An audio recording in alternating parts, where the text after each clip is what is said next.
The storm howled through the mountains like a wounded beast, driving snow and ice across the Colorado landscape with merciless fury. February 1875 had brought the worst winter anyone could remember, with temperatures so low they froze breath into crystals before it could dissipate. Most living creatures had the good sense to find shelter, to hide away from nature's wrath. Most, but not Nathaniel Reed. His mare struggled against the wind, each step labored and hesitant. Nathaniel leaned forward in his saddle, one hand on the reins, the other clutching his coat tighter around his throat. He had been checking his hunting traps when the storm surged without warning, transforming a routine task into a desperate race against death. His cabin was still a mile away, and darkness was falling fast, stealing what little visibility the snowfall had spared. A flash of color caught his eye, something dark against the endless white.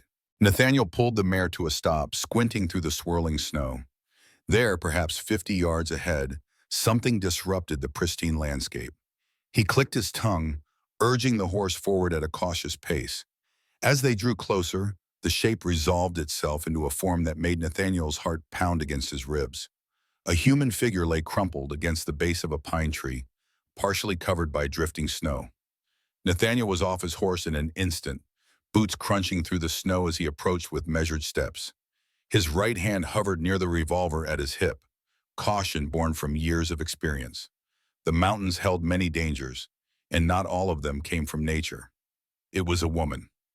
Her dark hair was matted with snow and ice, her face obscured as she slumped against the tree trunk. Her clothing was an unusual mix, buckskin leggings in the style of the Ute people, but with a settler's woolen coat, now torn and bloodied. The snow beneath her right leg was stained crimson. Gunshot wound. The assessment came automatically as Nathaniel knelt beside her, his trained eye catching the telltale hole in her thigh. Not fresh, perhaps a day old, but still dangerous. More concerning was the blue tinge to her lips and the shallow rise and fall of her chest. Hypothermia had already taken hold. "Ma'am," he called softly, touching her shoulder with firm gentleness. "Can you hear me?" The woman's eyes snapped open, dark and wild with fear. She jerked away from his touch, a hoarse cry escaping her throat as she tried to scramble backward. The movement sent pain through her wounded leg, and she collapsed again with a whap-out. "I'm not going to hurt you," Nathaniel said, keeping his voice steady and even. He slowly raised his hands, palms forward. "You're injured and half frozen. You need help." Her eyes darted frantically between Nathaniel and the surrounding forest, as if weighing her chances of escape. Blood seeped through her leggings, leaving fresh stains on the snow. "They'll find me," she whispered, her voice so faint he barely caught it over the wind. Nathaniel frowned. "Who will?" Instead of answering, she pressed her lips together, eyes closing momentarily as a tremor ran through her body. When she looked at him again, her gaze was clearer, assessment replacing panic. She was studying him now, trying to determine what manner of threat he posed. "There's no time," he said firmly. "If you stay here, you'll be dead within the hour." He removed his heavy outer coat and held it toward her. "I can help. My cabin isn't far." She stared at the offered coat, then at his face, weighing some internal calculation. Another violent shiver racked her body, and Nathaniel saw the moment decision crystallized in her eyes. With a small, barely perceptible nod, she reached for the coat with trembling fingers. He carried her to the mare, who stood patiently in the storm, and carefully mounted with the woman cradled against his chest. "Hold on," he murmured, and felt her arms reluctantly encircle his waist as he urged the horse forward. The cabin stood as a dark silhouette against the white landscape, smoke still rising faintly from the chimney. Nathaniel dismounted carefully, the woman a dead weight in his arms as he carried her to the door. He shouldered it open, the warmth of the interior enveloping them like an embrace. The single-room cabin was sparse but meticulously organized. A cast-iron stove glowed orange in one corner, a narrow bed pushed against the far wall. Shelves lined with books, dried herbs, and medical supplies covered another. Everything had its place, the careful arrangement of a man who had spent too much time alone with his thoughts. Nathaniel laid the woman on his bed, then moved quickly to stoke the fire in the stove. Once satisfied with the blaze, he returned to her side, medical instincts taking over. He needed to assess her wounds, warm her core temperature, and stop any bleeding, tasks that required removing wet clothing. "I need to treat your leg," he said, his tone professional, and get you out of these wet clothes before frostbite sets in. Her eyes had opened again, watching him with wary intensity. When she didn't protest, Nathaniel moved efficiently, years of battlefield medicine guiding his actions. He removed her torn and frozen outer garments, preserving her dignity with a blanket whenever possible. The gunshot wound in her thigh was his primary concern, a clean shot that had passed through muscle, missing the bone and major arteries. As he worked, memories flickered unbidden in his mind. A field hospital during the war, young men bleeding out under his hands, the smell of gunpowder and death, the sound of his own voice, steady despite the chaos, ordering orderlies to bring more bandages, more water, more of what they didn't have, not now. Focus on the present, the woman hissed as he cleaned the wound with whiskey, her fingers clutching the edge of the blanket. Nathaniel murmured an apology without looking up, his hands never faltering. He applied a poultice of yarrow and plantain, herbs he'd gathered and dried himself, before wrapping the leg in clean bandages. By the time he'd finished, color had returned to her face, though she still trembled occasionally. Nathaniel placed another log in the stove, then prepared a cup of willow bark tea for the pain and fever. "Drink this," he said, helping her sit up enough to sip the bitter liquid. "It will help with the pain." She accepted the cup, her eyes never leaving his face. After taking a cautious taste, she drank deeply, suggesting she recognized the remedy. "How long have I been here?" she asked suddenly, her voice stronger than it had been in the forest. The clarity of her English surprised him, though he kept his expression neutral. "About an hour," Nathaniel replied, moving to hang her wet clothes near the stove to dry. "The storm's getting worse. We're not going anywhere for a while." She nodded slightly, studying the cabin's interior with the same careful assessment she'd given him earlier. Taking inventory, noting exits, looking for weapons, not the behavior of someone used to feeling safe. "I'm Riverhawk," she said after a long silence, "but most people call me Anna." Nathaniel paused in his work, turning to face her. The offering of her name was a small trust, one he wouldn't dismiss. "Nathaniel Reed," he responded simply. Anna nodded once, as if confirming something to herself. She finished the tea and handed him the empty cup, their fingers brushing momentarily. Her hand was warm now, the blue tinge gone from her skin. "Thank you," she said quietly, "for not leaving me in the snow." Nathaniel turned away, uncomfortable with gratitude. "Get some rest. That leg needs time to heal." As Anna settled back against the pillow, Nathaniel took a seat in the wooden chair beside the stove, positioned to face both the bed and the door. He retrieved his rifle from its place by the entrance, laying it across his lap as he prepared for a long night of watchfulness. Outside, the storm continued its assault, wind howling against the cabin walls like something seeking entrance. But inside, warmth gradually filled the space, along with the silence of two strangers bound by circumstance, each carrying their own storms within. Anna slept fitfully for 3 days, drifting in and out of consciousness as fever gripped her body. When awake, she accepted water and broth from Nathaniel's hands, her eyes tracking his movements with diminishing suspicion. When asleep, she murmured in a language Nathaniel recognized as Ute, sometimes calling out with such anguish that it pierced the careful barriers he'd built around himself. On the fourth morning, Nathaniel was grinding herbs with a mortar and pestle when he sensed a change in the room.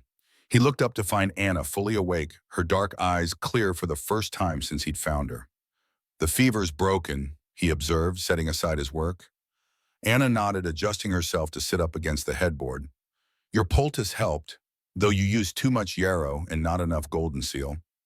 Nathaniel's eyebrows rose slightly at the critique. "You know herbs?" "My mother was a healer among the Ute," she replied, her gaze moving to the collection of dried plants hanging from the cabin's rafters. "And my father was a doctor, Spanish." Nathaniel absorbed this information without comment, though it explained her fluent English and knowledge of medicine. Mixed heritage was uncommon, but not unheard of in these territories. "The wound is healing well," he said, changing the subject, "but you shouldn't put weight on that leg for another week at least." Anna's jaw tightened, a flash of frustration crossing her features before she controlled it. "I don't have a week. Those men hunting you will have to wait," Nathaniel said flatly, returning to his herbs. Anna stiffened. "I never said—" "You didn't have to." Nathaniel looked up at her again, his expression neutral. "Gunshot wound, exposure. They'll find me. Doesn't take a genius to understand you're running from something or someone. A heavy silence fell between them. Outside, the storm had finally passed, leaving behind a pristine world of white. Sunlight streamed through the cabin's single window, casting long shadows across the wooden floor. How many? Nathaniel asked eventually. Anna studied him for a long moment before answering. 4 men, led by Harlan Morgan. Nathaniel knew the name. Most people in Colorado Territory did. Morgan owned the largest coal mining operation in the region, employing hundreds and wielding influence that extended from local government to territorial legislature. A man of wealth, power, and reportedly ruthless business practices. That's a powerful enemy for one woman, Nathaniel observed. Anna's eyes hardened. I didn't choose him as an enemy. He chose to become one when he killed my father. There was such conviction in her voice that Nathaniel didn't doubt her for a second. He'd seen enough of the world to know that wealth often served as a shield for men's darkest actions. I should check your bandages, he said, moving toward the bed with a fresh poultice. Anna allowed him to examine the wound, watching his hands with professional interest. You were a doctor, she stated, not a question.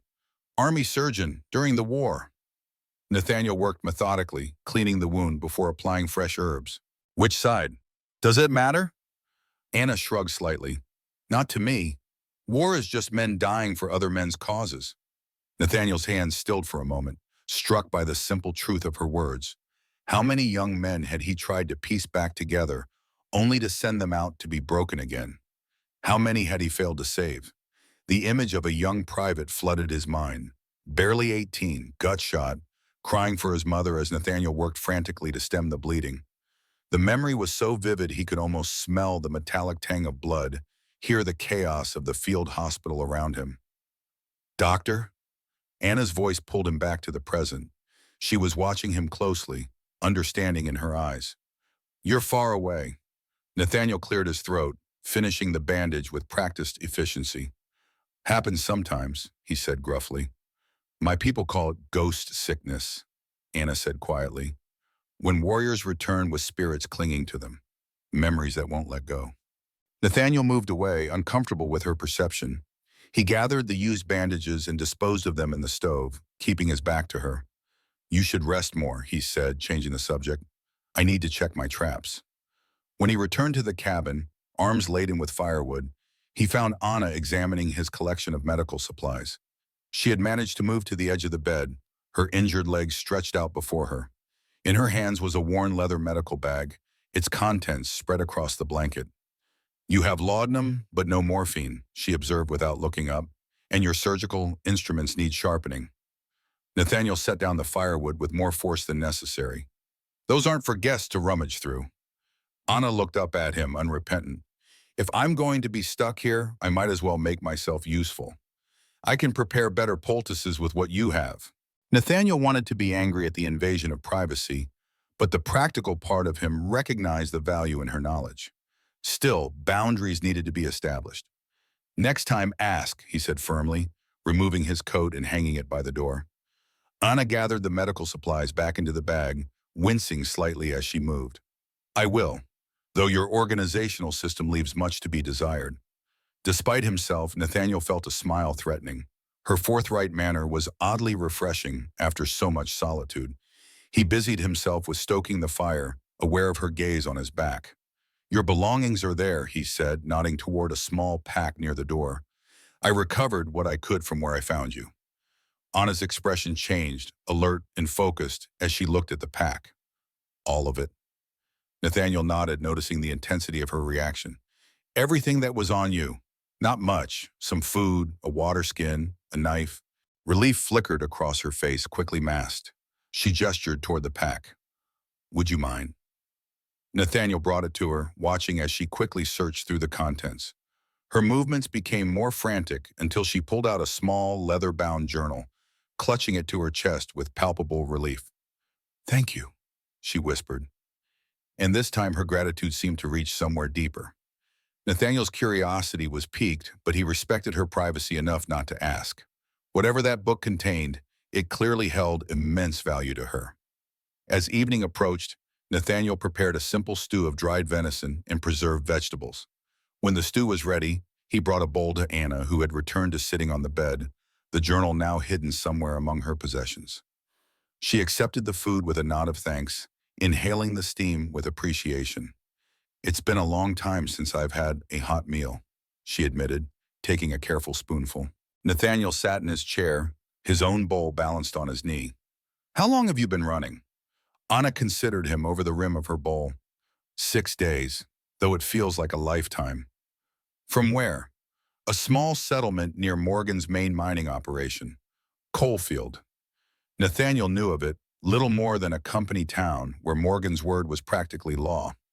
"Long way to travel with a bullet in your leg." "I didn't start with one," Anna said dryly. "That came on day 3, courtesy of Morgan's men." They ate in silence for a while, the only sounds the clink of spoons against bowls and the occasional pop of wood in the stove. Nathaniel found himself studying Anna when she wasn't looking. The strong line of her jaw, the intricate braid that kept her dark hair from her face, the calluses on her hands that spoke of a life of work. "Why is Morgan hunting you?" he finally asked, setting aside his empty bowl. Anna's expression closed, her eyes dropping to the remaining stew in her bowl. "That's complicated. Most things worth hunting usually are." Her gaze lifted to his, measuring and assessing once more. Nathaniel waited, letting her come to her own decision about how much to trust him. "What do you know about the mines?" she asked eventually. "I know they're dangerous. Men die." Nathaniel shrugged. "That's the nature of mining." Anna set her bowl aside, her expression darkening. "What if I told you men are dying far more often than they should, from something other than accidents?" Nathaniel frowned. "What do you mean?" "There's a sickness in the mines. The men call it black lung, but it's more than that. It's killing them by the dozens, and Morgan is covering it up." Her voice had taken on an edge of contained fury. "My father discovered what was happening. He was developing a treatment when Morgan had him killed." Nathaniel absorbed this, his expression neutral. "That's a serious accusation." "It's the truth." Anna's hand moved unconsciously toward where she'd hidden the journal. "And I have proof." Understanding dawned on Nathaniel. "The book." Anna nodded once, her jaw set with determination. "My father's research, his formula for a treatment, and documentation of exactly what Morgan has been hiding. How many men have died, how he's falsified death certificates, bribed officials. And you're planning to take this to who?" "There's a journalist in Denver, someone who can't be bought or threatened. He's expecting me." Anna's expression faltered briefly. "Or he was, before I was delayed." Nathaniel stood, taking both their empty bowls to the small basin of water he kept for washing. His back to Anna, he considered the implications of what she'd shared. If true, her story revealed a level of corruption and disregard for human life that was disturbing but not entirely surprising. He'd seen enough of the world to know what men like Morgan were capable of when profit was at stake. But it also meant that the woman in his cabin was carrying something far more dangerous than he'd initially realized. Something men would kill for, had already tried to kill for. "You should leave as soon as your leg heals," he said finally, turning back to face her. "The pass to Denver will be clear in a week if the weather holds." Anna studied him, disappointment evident in her eyes. "You don't believe me." "Whether I believe you or not doesn't matter," Nathaniel replied evenly. "I'm just a man in a cabin who wants to be left alone. Whatever crusade you're on, it's not mine to fight." "It's everyone's fight when innocent people are dying," Anna said, her voice quiet but intense. "Even yours, Doctor, whether you want to admit it or not." The title struck him like a physical blow, Doctor. He hadn't been that man for a long time, had deliberately left that identity behind, along with the war, the deaths, the failures. Yet here was this woman pulling it back to the surface with unerring precision.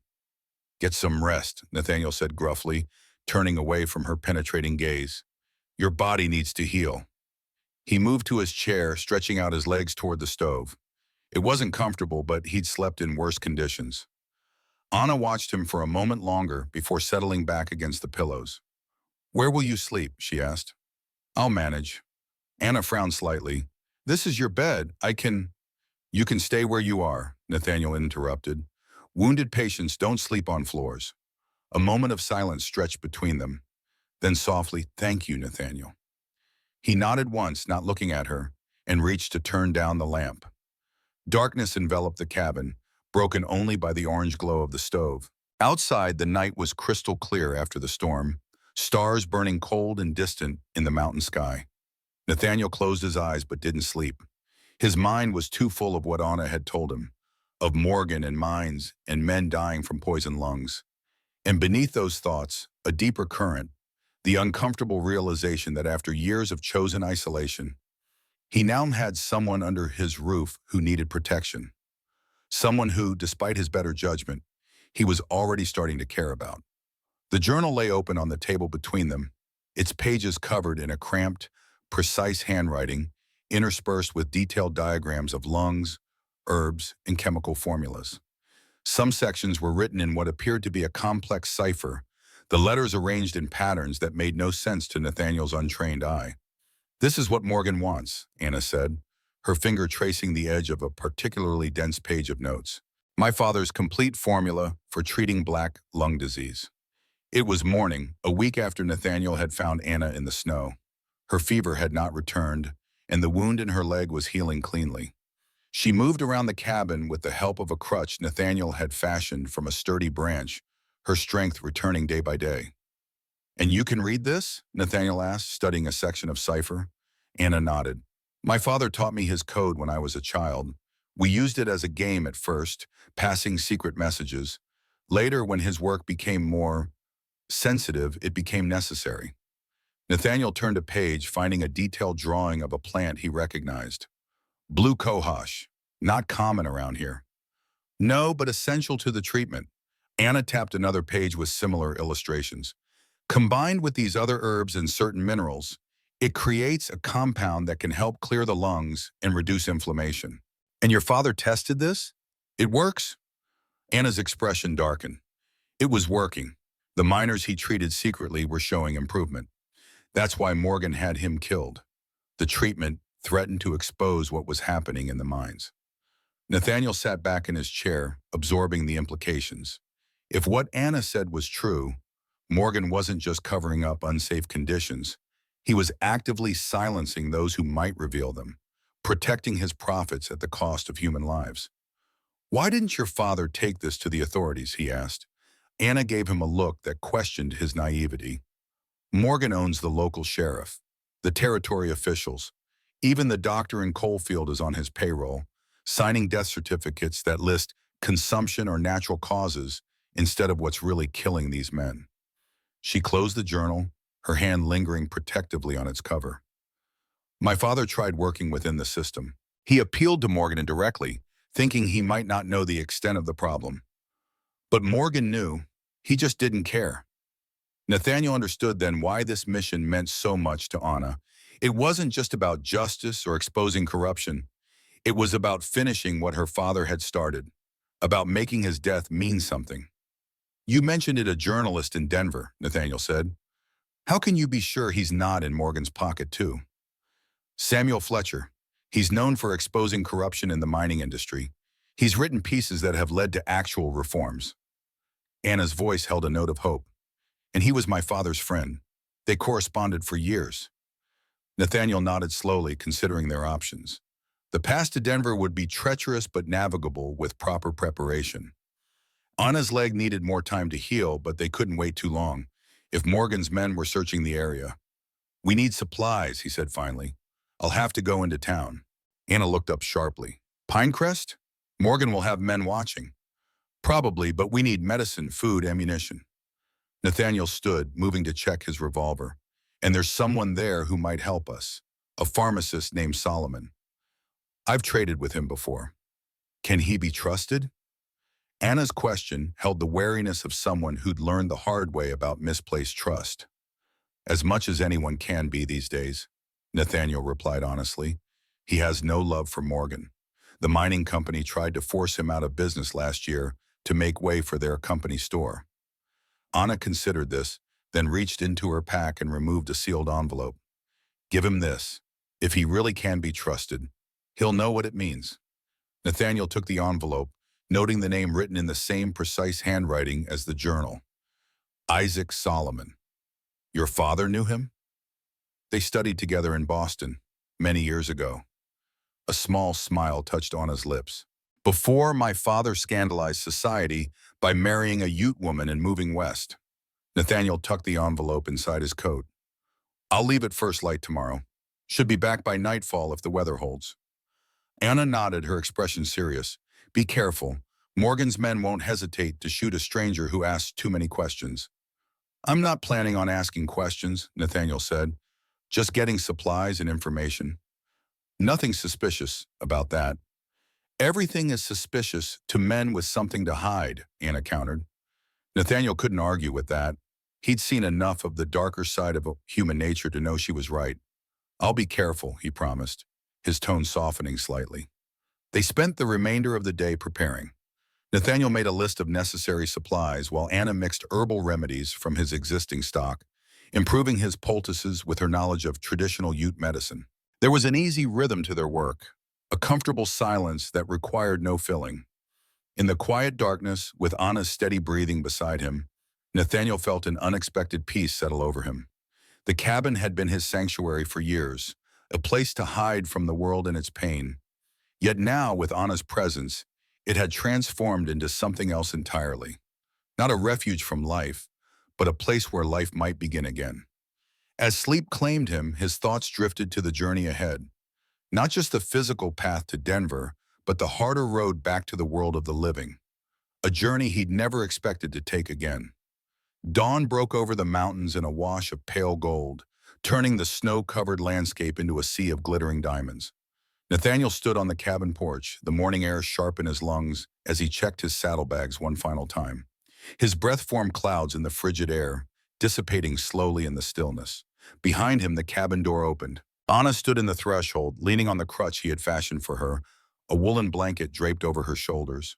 She had insisted on seeing him off, despite his suggestion that she conserve her strength. Remember, she said, her voice low and urgent, if you're not back by nightfall, I'll assume the worst. Nathaniel nodded, tightening the cinch on his saddle. And you remember to stay inside, use the rifle if necessary. I know how to use a gun, Doctor. There was a hint of amusement in her voice. I wasn't always a patient. He turned to face her, struck by how much stronger she looked compared to the half-frozen woman he'd found in the snow. Color had returned to her cheeks, and her dark eyes were clear and alert. The borrowed clothes, his own, altered to fit her smaller frame, gave her an oddly domestic appearance, at odds with the fierce determination in her expression. Solomon first, Anna reminded him. Then supplies. Don't linger. You're giving a lot of orders for someone who can barely stand, Nathaniel observed dryly. Anna's lips curved in a small smile. Someone has to keep you from doing something foolish. The easy banter between them was new, a development of the past few days as Anna's health had improved and the initial wariness between them had softened into something closer to trust. Nathaniel found himself reluctant to leave, despite the urgency of their need for supplies. I'll be back before dark, he promised, mounting his horse with practiced ease. Keep the door barred. Anna nodded, her expression growing serious again. Be careful, Nathaniel. He tipped his hat in acknowledgement, then turned his mare toward the trail that led down from the mountain. He didn't look back, but he could feel Anna's eyes on him until the path curved and the cabin disappeared from view. The ride to Pinecrest took longer than usual. Nathaniel deliberately chose a circuitous route, avoiding the main trail where Morgan's men might be watching. He stayed within the tree line whenever possible, his senses alert for any sign of other riders. By mid-morning, the frontier town came into view, a scattered collection of wooden buildings nestled in a narrow valley. Smoke rose from chimneys against the clear blue sky, and a few people moved along the muddy main street, their figures small and distant. Nathaniel paused at the edge of the forest, studying the town for several long minutes. Nothing seemed out of the ordinary, but that didn't mean danger wasn't present. Morgan's influence cast a long shadow, and after what Anna had told him, Nathaniel knew to expect eyes in unexpected places. He urged his horse forward at a walk, adopting the casual posture of a man with no particular urgency or concern. The key to not attracting attention was to appear as though you had nothing to hide. Pinecrest looked exactly as it had the last time he'd visited. A single dusty street lined with wooden buildings, most in various states of disrepair. Only the saloon and the general store showed signs of prosperity, their painted facades standing out among the weathered structures. At the far end of the street, a small church with a crooked steeple completed the scene. Nathaniel rode slowly into town, his posture relaxed but his senses alert. The late morning sun cast sharp shadows across the street, where a few townspeople went about their business with the unhurried pace of frontier life. A couple of horses stood hitched outside the saloon, stamping occasionally against the cold. Nothing appeared immediately threatening, but Nathaniel noticed the subtle shift in atmosphere as he passed, conversations pausing, eyes tracking his movement. Strangers were always objects of curiosity in small towns, but there was something more here. A wariness that made the hair on the back of his neck stand up. He dismounted outside Solomon's pharmacy, tying his horse to the hitching post before adjusting his coat to ensure his revolver remained accessible. The list of supplies Anna had helped him prepare was tucked in his pocket, ordinary items that wouldn't raise suspicion. The pharmacy was a narrow building with a large front window displaying colored glass bottles. A bell jingled as Nathaniel entered, announcing his presence to the thin, elderly man arranging items on a shelf behind the counter. Isaac Solomon turned at the sound, revealing a face lined with age and intelligence. His white beard was neatly trimmed, his clothes simple but immaculate. He studied Nathaniel through wire-rimmed spectacles, his gaze sharp and assessing. "Good morning," he said, his voice carrying the faint trace of an accent. "How can I help you?" Nathaniel approached the counter, keeping his voice low. "I need something for pain." "And information." Solomon's expression didn't change, but his eyes flickered briefly to the window, where two rough-looking men could be seen lounging across the street. "For yourself?" he asked, loud enough to be heard by anyone who might be listening at the door. "Yes," Nathaniel replied at the same volume before leaning closer and adding quietly, "I have something for you. From a friend." Solomon's eyes narrowed fractionally. He gestured for Nathaniel to follow him toward the back of the shop, where rows of drawers and shelves created a semblance of privacy. "What friend would that be?" Solomon asked cautiously, once they were partially concealed from the street view. Nathaniel reached into his coat and withdrew Anna's envelope, keeping it hidden from sight as he passed it to the pharmacist. "Ana Cortez, daughter of Miguel." Solomon's composed demeanor cracked at the name, his hands trembling slightly as he accepted the envelope. "Miguel's daughter? She's alive?" "She's safe," Nathaniel confirmed. "For now." Solomon quickly broke the seal and scanned the letter inside, his expression growing more troubled with each line. When he finished, he carefully folded the paper and tucked it into his vest pocket. "So it's true then," he said quietly, almost to himself. "All of it." "The disease? Morgan's involvement?" Nathaniel pressed. Solomon nodded grimly. "Black lung is common enough in coal miners, but this is something worse. Something that kills faster, more brutally." He glanced toward the front of the store, ensuring they were still alone. "I've treated men in secret, miners who come at night, terrified of losing their jobs if Morgan finds out they're sick. 40 dead that I know of, probably more. And Morgan is covering it up? Completely. Death certificates forged, families paid off or threatened into silence.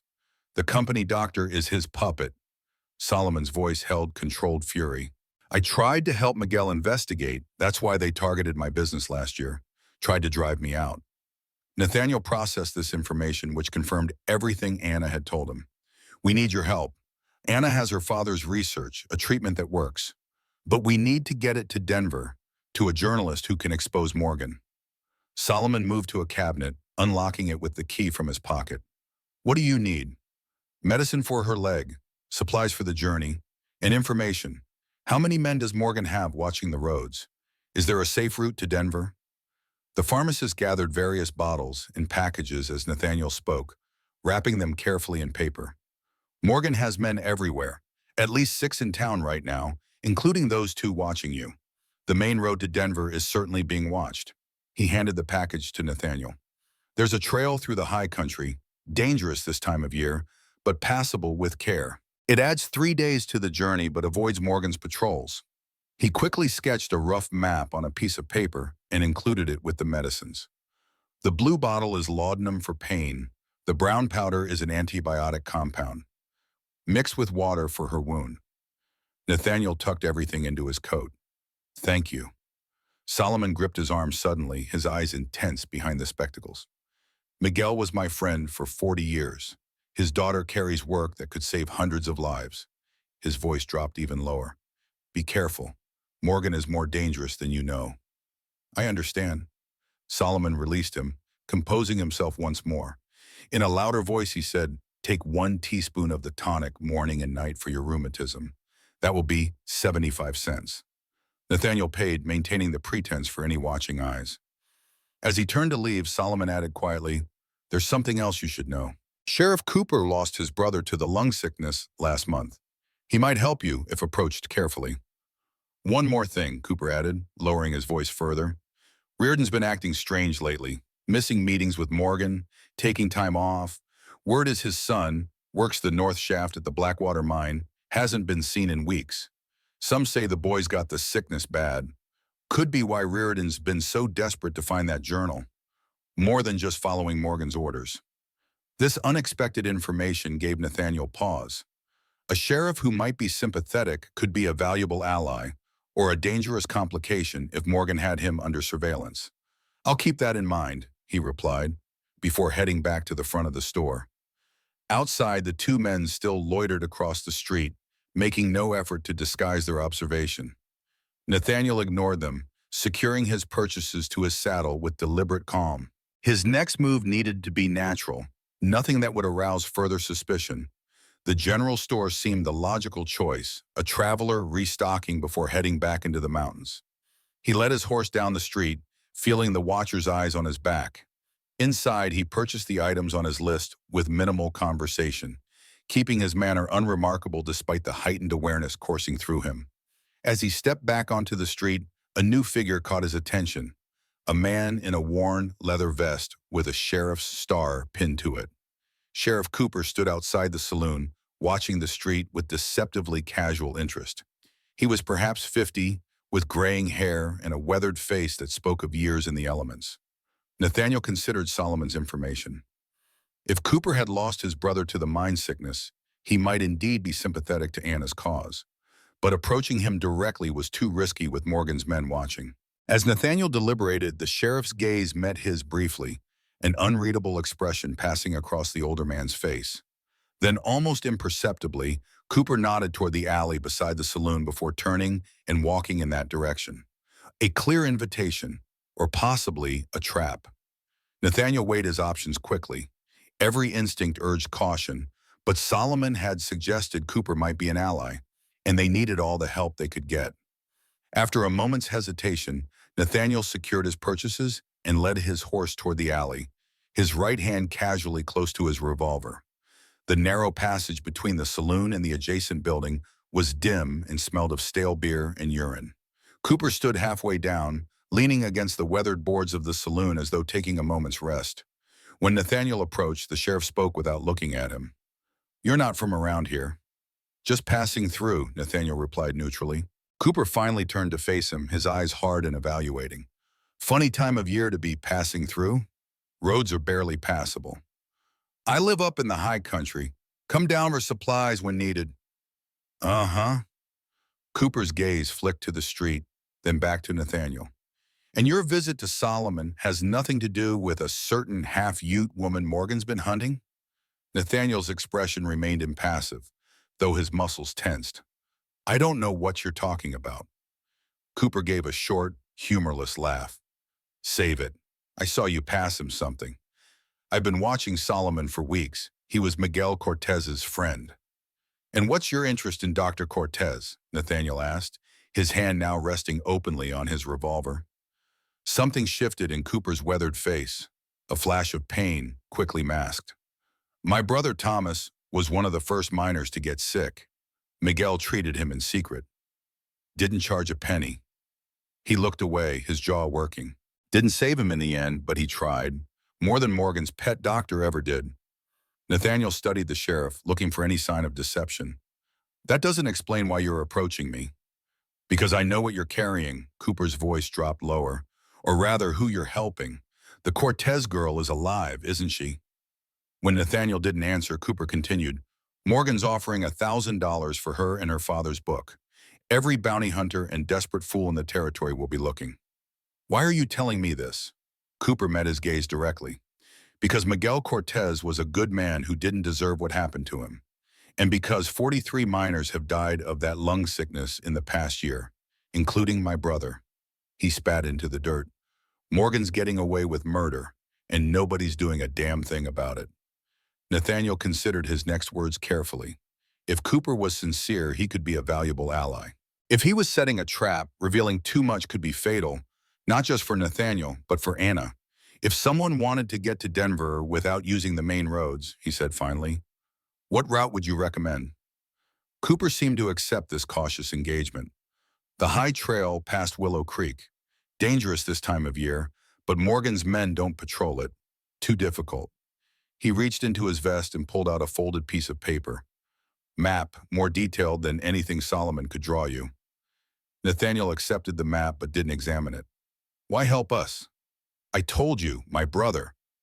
Cooper's face hardened. And because I've spent 30 years with this badge, trying to stand for something. Not much left of that now, with Morgan running everything. He glanced toward the street again. One last thing. Morgan's right-hand man, Callum Reardon, is in town. Mean son of a bitch. He's the one who pulled the trigger on Cortez. Nathaniel tucked the map inside his coat. I appreciate the warning. Cooper nodded once. Get moving. Those two across the street are Reardon's men. They've been watching Solomon's place since you arrived. With nothing more to say, Cooper straightened and walked back toward the street, resuming his role as the town sheriff with practiced ease. Nathaniel waited a few moments before following, his mind processing this unexpected turn of events. As he emerged from the alley, he immediately spotted a well-dressed man entering the saloon. Expensive wool coat, polished boots, the confident bearing of someone accustomed to authority. Even without Cooper's warning, Nathaniel would have marked him as dangerous. Callum Reardon, the man who had killed Miguel Cortez. Nathaniel untied his horse and mounted smoothly, fighting the urge to look over his shoulder as he turned toward the edge of town. The weight of watching eyes pressed against his back, but he maintained an unhurried pace, as though unaware of the scrutiny. Once clear of the town's outskirts, he nudged his mare into a faster trot, taking the main road north, the opposite direction from his cabin. Only when he was certain he wasn't being followed did he cut into the forest, circling back through dense woods toward the mountain trail that would lead him home. The journey back took twice as long as the ride in, with Nathaniel stopping frequently to check for pursuit. The sun was already low in the western sky when he finally approached the cabin, casting long shadows across the snowy clearing. As he dismounted, the cabin door opened. Anna stood in the doorway, the rifle cradled in her arms, relief evident in her face when she recognized him. You're late, she said, lowering the weapon. Had to take precautions. Nathaniel led his horse to the small stable attached to the cabin's rear. We were right to be concerned. Morgan's men are watching the town.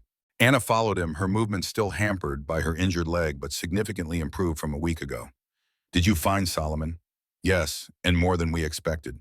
Nathaniel removed the saddlebags and handed them to Anna. Let's get inside. There's much to discuss. The maps lay spread across the table, weighted at the corners by Nathaniel's hunting knife and medical instruments. 2 routes to Denver were marked, the main road, direct but exposed, and the high mountain trail Cooper had recommended, longer but offering better cover. Solomon confirmed everything you told me, Nathaniel said, unpacking the medicines the pharmacist had provided. 40 miners dead that he knows of, probably more. Anna studied the maps, her finger tracing the winding line of the mountain trail. And this Sheriff Cooper? You trust him? Nathaniel considered the question. His brother died from the lung sickness. Miguel treated him. He arranged the bottles of medicine in order of importance. He seemed genuine in his anger toward Morgan. Seemed, Anna repeated skeptically. Many things seem genuine until they aren't. Her caution was understandable. After what she'd endured, trust wouldn't come easily. Nathaniel handed her the blue bottle of laudanum. For the pain during the journey, he explained. The brown powder is for your wound, an antibiotic compound. Anna examined both with a practiced eye before setting them aside. When do we leave?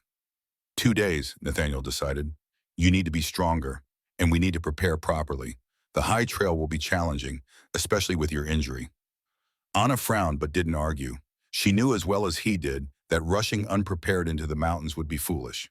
Instead, she turned her attention back to the maps, memorizing the route. Solomon mentioned something else, Nathaniel said, watching her closely. A man named Callum Reardon, Morgan's right-hand man. Anna's head snapped up, her eyes suddenly bright with an emotion Nathaniel couldn't immediately identify. Reardon was in town? Yes, Cooper pointed him out. Nathaniel hesitated, then added, he said Reardon was the one who killed your father. Anna's expression didn't change, but her hands stilled on the map. After a long moment she spoke, her voice controlled and distant. Yes, he pulled the trigger, but the order came from Morgan. She stood abruptly, moving to the window despite her limp, her back to Nathaniel. The rigid line of her shoulders spoke of tightly contained emotion. You saw him? She asked, still facing away. Briefly, he was entering the saloon as I was leaving town. Anna nodded once, a sharp jerking motion. What did he look like? Nathaniel described Reardon, tall, well-dressed, with the cold eyes of a predator and the smooth confidence of a man accustomed to getting his way. As he spoke, he watched Anna's reflection in the window glass, noting how her jaw clenched and her eyes narrowed. He came to our home in the night, she said suddenly, her voice low and flat. My father knew they were coming. He had warned me days before that Morgan might resort to violence if the treatment was successful. Her reflection stared unseeing at the darkening forest outside. He gave me the journal and told me to hide in the root cellar, said whatever happened, I had to get the research to Samuel Fletcher in Denver. Nathaniel remained silent, recognizing that Anna needed to tell this story in her own way. I heard them break in, heard my father refusing to tell them where the journal was. Her voice remained eerily controlled. Reardon shot him twice. I could see through the floorboards. Then they set fire to the house, probably hoping to destroy any research that remained. She turned from the window finally, her eyes meeting Nathaniel's with a hard, glittering intensity. I stayed hidden until they left. By then the fire was spreading. I couldn't even bury him. The last words came out as barely more than a whisper. Nathaniel felt an unexpected surge of anger on her behalf. He had seen death in many forms, the quick violence of the battlefield, the slow cruelty of disease, but the deliberate murder of a man trying to help others struck him as particularly abhorrent. I'm sorry, he said, knowing the words were inadequate. Anna acknowledged them with a slight nod, then returned to the table, her movements deliberate, as if holding herself together through sheer force of will. We should rest, Nathaniel suggested gently. Tomorrow we'll prepare for the journey. Anna nodded again, but her mind seemed elsewhere, perhaps still in that burning house, watching her father die. Nathaniel wished he knew how to ease that burden, but some wounds were beyond his ability to heal. As night settled over the cabin, they worked in companionable silence. Nathaniel cleaning his rifle and revolver, Anna organizing the supplies they would need for the journey. The routine tasks seemed to calm her, bringing her focus back to the present and away from painful memories. Later, as they shared a simple meal of beans and venison, Anna broke the silence. Tell me about your wife, she said unexpectedly. Nathaniel looked up, startled by the request. Sarah? Anna nodded, watching him with genuine interest. You mentioned her briefly before. You said she was a nurse during the war. The question caught him off guard. He rarely spoke of Sarah. The memories were still too painful, even after all these years. But something about Anna's direct gaze, and perhaps the trust she had shown in sharing her own painful story, made him willing to answer. She was, he began, then paused, searching for the right words. Strong, compassionate, stubborn as hell when she believed in something. A faint smile touched his lips at the memory. We met at a field hospital near Shiloh. I was the new surgeon, arrogant as they come. She put me in my place within 10 minutes of my arrival. Anna smiled slightly. I can imagine. She had this way with patients, Nathaniel continued, the memories flowing more easily now. Could calm even the most terrified young soldier. Made them believe they would survive, even when the odds were against them. He stared into his coffee, seeing Sarah's face instead of the dark liquid. After the war, we planned to head west, open a clinic somewhere it was needed, somewhere quiet. What happened? Anna asked softly. Nathaniel's expression darkened. Cholera, in a settlement where we'd stopped on our journey. Sarah insisted on helping care for the sick. His voice grew rougher. I told her it was too dangerous, but she said we'd taken an oath to heal whenever we could. The irony wasn't lost on him. how he'd abandoned that same oath after losing her. She died in my arms, he continued after a moment, along with half the settlement. Nothing I could do to save any of them. The admission still burned years later. After that, I kept moving west until I found this place, somewhere I couldn't hurt anyone else with my failure. Anna's expression held no pity, only understanding. That wasn't failure, Nathaniel. That was loss. There's a difference. Not when you're a doctor who can't save the person who matters most, he replied, more bitterness in his tone than he'd intended. Anna studied him for a long moment before speaking again. My mother had a saying, when someone we love dies, they leave a hole in the world that nothing can fill. But we honor them not by staring into that hole, but by continuing the work they believed in. The simple wisdom of her words struck Nathaniel deeply. How long had he been staring into the hole Sarah's death had left? How completely had he abandoned the work they'd both believed in? Your mother sounds wise, he said finally. She was. Anna smiled faintly. Like your Sarah, she died trying to help others, during a fever that swept through our village. The white doctor refused to treat Indians, so she used traditional medicines, saved many, but not herself. This shared experience of loss created a new understanding between them. Nathaniel felt something shift, a barrier within himself yielding slightly. Anna winced suddenly, her hand moving to her injured leg. The conversation had distracted her from the pain, but it clearly hadn't disappeared. Let me check your wound, Nathaniel said, his doctor's instincts surfacing. We should try Solomon's medicine before we leave. Anna nodded, extending her leg as Nathaniel knelt beside her chair. He unwrapped the bandage carefully, revealing the healing bullet wound. The inflammation had reduced significantly, and there was no sign of infection. A testament to both Anna's resilient constitution and the effectiveness of their combined medical knowledge. Nathaniel mixed the brown powder with water as Solomon had instructed, creating a paste that he applied gently to the wound. Anna watched him work, her gaze thoughtful. You're still a good doctor, she observed, despite what you believe. Nathaniel didn't respond, focusing on rebandaging the leg with clean cloth. He wasn't ready to reclaim that identity. Not yet, perhaps not ever. But something in Anna's words resonated with a part of himself he'd thought long dead.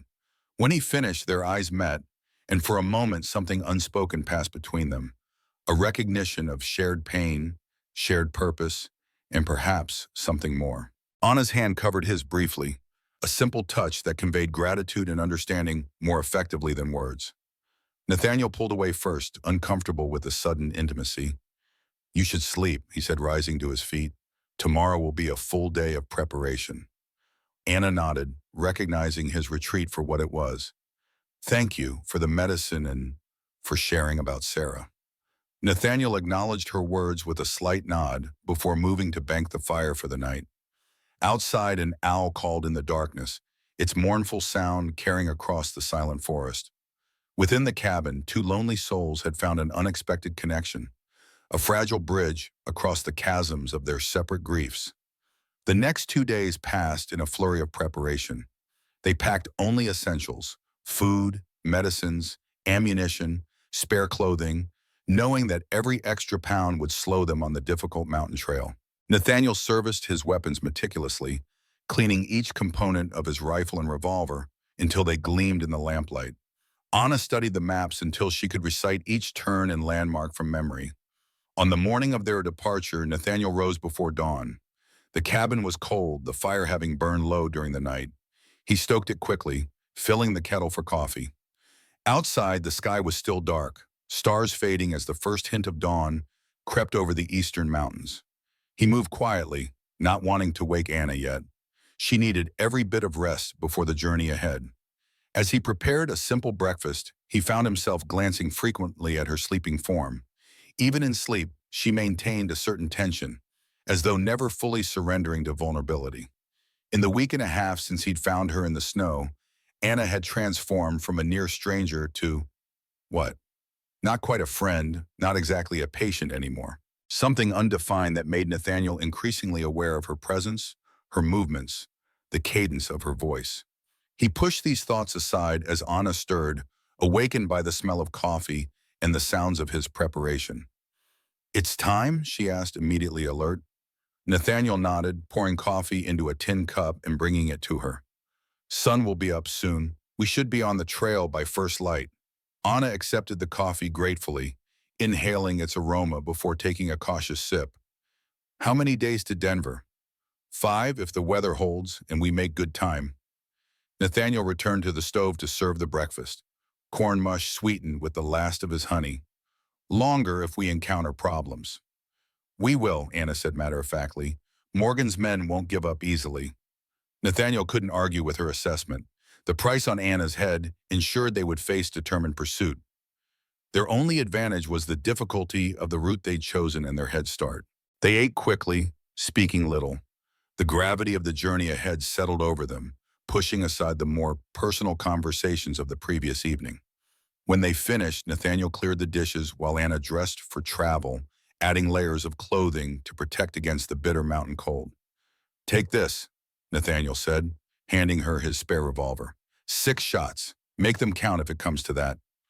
Anna accepted the weapon, checking it with practiced hands before tucking it into the waistband of her skirt. Another small revelation. She knew her way around firearms. My father taught me, she explained, catching his look. Said a woman alone needed to protect herself, especially one who wasn't fully accepted by either world. The statement revealed much about her life, caught between 2 cultures, belonging fully to neither. Nathaniel added it to his growing understanding of Ana Cortez, a woman whose complexity continued to surprise him. Outside, the eastern sky had lightened to a pale gray. Nathaniel loaded their packs onto the mare, distributing the weight carefully to avoid unbalancing the animal. They couldn't risk injury to their only mount, especially on the treacherous trails ahead. We'll ride double as far as Willow Creek, he explained, helping Anna mount. After that, the trail narrows. We'll have to lead her through the worst sections. Anna settled in the saddle, her injured leg positioned carefully to avoid strain. Nathaniel mounted behind her, acutely aware of her body pressed against his as he reached around her for the reins. The intimacy of the position was unavoidable, but unsettling. Ready? He asked, his voice close to her ear. Anna nodded, her posture straightening with determination. Let's go. With a final glance at the cabin, his sanctuary for so long, now abandoned for an uncertain journey, Nathaniel urged the mare forward. The morning was silent, except for the creak of leather and the soft crunch of hooves on snow. Above them, the first golden rays of sunlight crested the mountains, illuminating the path ahead. They rode in silence for the first hour, following a narrow trail that wound through dense pine forest. The air was sharp and clean, burning in the lungs with each breath. Frost clung to tree branches and Nathaniel's beard, giving the world a crystalline quality that would have been beautiful under different circumstances. As the sun rose higher, Anna broke the silence. Do you think Morgan knows we're heading to Denver? Probably, Nathaniel admitted. The journalist is the logical destination. But he can't be certain of our route. Unless Cooper betrayed us. Nathaniel had considered this possibility. Possible, but I don't think so. His anger seemed genuine. So did Reardon's concern for my father's health right before he shot him. The bitterness in Anna's voice was palpable. Nathaniel had no response to that. Trust was a luxury they couldn't fully afford, not when the stakes were so high. By midday, they had climbed significantly higher into the mountains. The trail narrowed as Cooper's map had indicated, forcing them to dismount and lead the mare. Anna's limp was more pronounced after hours in the saddle, but she made no complaint, pushing forward with grim determination. They stopped briefly to rest and eat, jerky and hard biscuits, washed down with snow melted in their canteens. The valley stretched below them, the town of Pinecrest now a tiny collection of structures barely visible in the distance. From this height, Morgan's domain seemed insignificant, dwarfed by the vastness of the mountains. We should reach Willow Creek by nightfall, Nathaniel said, studying the map. There's an abandoned trapper's cabin where we can shelter. Anna nodded, her gaze fixed on the distant town. Do you see that? On the road from Pinecrest? Nathaniel followed her pointing finger, squinting against the bright reflection of sun on snow. There, on the main road heading north, the direction they had initially taken before cutting into the forest, were 4 riders moving at a steady pace. Morgan's men, Anna said quietly, looking for us. Nathaniel watched the distant figures for a moment longer before folding the map. Then we'd best not be found. Come on, we need to keep moving. They continued their journey, now even more conscious of the need for caution. The trail grew steeper, winding along ridge lines and skirting precipitous drops that plunged hundreds of feet to the rocky valleys below. In places, they had to clear snow to find the path, Nathaniel breaking trail while Anna led the increasingly nervous horse. By late afternoon, dark clouds had gathered over the western peaks, promising more snow before nightfall. The temperature dropped noticeably, the wind picking up with a mournful howl that echoed through the mountain passes. Nathaniel increased their pace as much as Anna's injury would allow, knowing that being caught in a storm on the exposed trail could be fatal. There, he said finally, pointing ahead to a dark shape nestled against a rocky outcropping. The cabin. The trapper's shelter was little more than a crude lean-to with walls of stacked logs, but after hours on the freezing trail, it looked like a palace. Nathaniel helped Anna dismount, noting with concern how she winced when her weight settled on her injured leg. "The wound?" he asked as they led the mare to the meager shelter of a stunted pine beside the cabin. Anna shook her head. "Just stiff from riding. I'll be fine." Nathaniel wasn't convinced, but he focused on securing the horse and unloading their essential supplies. The first snowflakes were already beginning to fall, dancing in the wind before settling on the frozen ground. Inside, the cabin was cold and musty, but reasonably intact. A stone fireplace dominated one wall, and a crude platform of logs served as a sleeping area. Nathaniel immediately set about building a fire while Anna arranged their bedrolls on the platform. "No windows," Anna observed, surveying their shelter. "Good for warmth, bad for watching approach." Nathaniel nodded, coaxing the kindling into a small flame. "We'll take turns on watch, though I doubt anyone will follow us up here in a snowstorm." Anna unwrapped a package of pemmican, a mixture of dried meat, fat, and berries that she had prepared according to Ute traditions. "My people have tracked enemies through worse," she said, offering him a portion. "Never underestimate a determined hunter." The fire caught properly, filling the small space with flickering orange light and blessed warmth. Outside, the snow fell more heavily, the wind driving it horizontally across the landscape. They ate in companionable silence, listening to the storm's fury. After the meal, Nathaniel insisted on checking Anna's wound. The day's exertion had irritated it slightly, but there was no serious damage. He applied more of Solomon's medicine and rewrapped the bandage. "You should sleep first," he said, moving to sit by the door where he could monitor both the cabin's entrance and Anna. "I'll take first watch." Anna looked as though she might argue, but exhaustion won out. She settled into her bedroll, pulling the blanket up to her chin. "Wake me in 4 hours. No heroics, doctor." Nathaniel nodded, though he had every intention of letting her sleep longer. She needed rest more than he did. Her body was still healing, and tomorrow would be another difficult day. As Anna's breathing deepened into sleep, Nathaniel stared into the fire, his thoughts turning to the journey ahead. They had evaded Morgan's men today, but luck wouldn't always be on their side. Sooner or later, they would face direct confrontation. When that moment came, he had to be prepared to do whatever was necessary to protect Anna and her father's work. The realization should have troubled him more than it did. 6 months ago, he would have balked at the idea of risking his life for a cause that wasn't his own. But now, watching the firelight play across Anna's sleeping face, Nathaniel understood that something fundamental had changed. Her mission had become his as well, not just because it was right, but because she had awakened something in him he'd thought long dead, a sense of purpose beyond mere survival. Outside, the storm raged against the mountains, snow piling against the cabin's walls. Inside, a man who had chosen solitude found himself contemplating a different path, one that led not away from the world and its troubles, but directly into their midst, with a woman whose strength and determination had begun to heal wounds he'd carried for far too long. Dawn broke with painful slowness, the feeble light struggling to penetrate the thick layer of fresh snow that had accumulated during the night. Inside the trapper's cabin, Nathaniel stirred the embers of their fire, adding the last pieces of wood they had gathered before the storm hit.